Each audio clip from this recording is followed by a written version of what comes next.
Many of us are familiar with the Valley Forge story where George Washington and the American colonists and the Continental Army wintered in Pennsylvania just outside Philadelphia. It was one of many winter encampments and time of hardship and time of distress, and a time for George Washington especially to turn to the Lord in prayer, and also to call for fasting and for prayer through the army and through those under his authority. He made that step.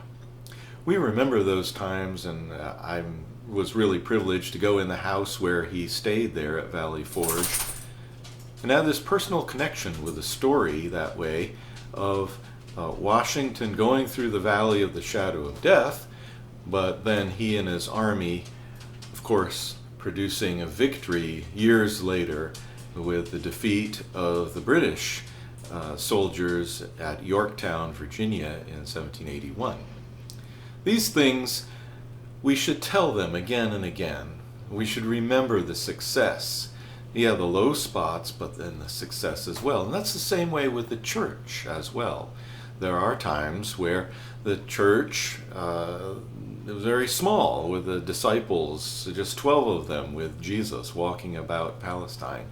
But now, billions of people as the church, the kingdom of God, has expanded all over. Psalm 105 gives us a view toward the expansion and the blessing of God's work among people and in years past, and ways to recount God's glorious deeds for the people of Israel. Now, if we leave it just as a historical fact or as just a truth like that to record in the history books, we've kind of missed the point.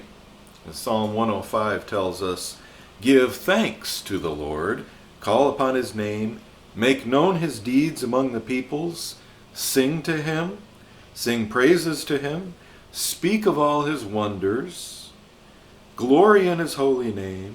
Let the heart of those who seek the Lord be glad. Seek the Lord and his strength.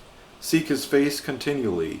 Remember his wonders which he has done, his marvels and his judgments uttered by his mouth. O seed of Abraham, his servant, O sons of Jacob, his chosen ones. He is the Lord our God. His judgments are in all the earth."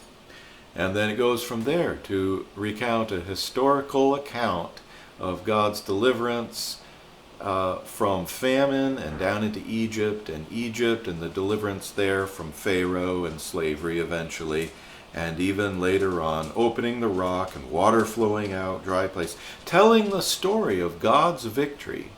We also can do that, the victory of Jesus, the victory of Jesus in our lives, the victory of our churches, wherever we might be able to worship. Some of them start out very small, Bible studies or a VBS or some kind of meeting together, and then expand. And our church in Princeton, same kind of way, starting small and then expanding and expanding.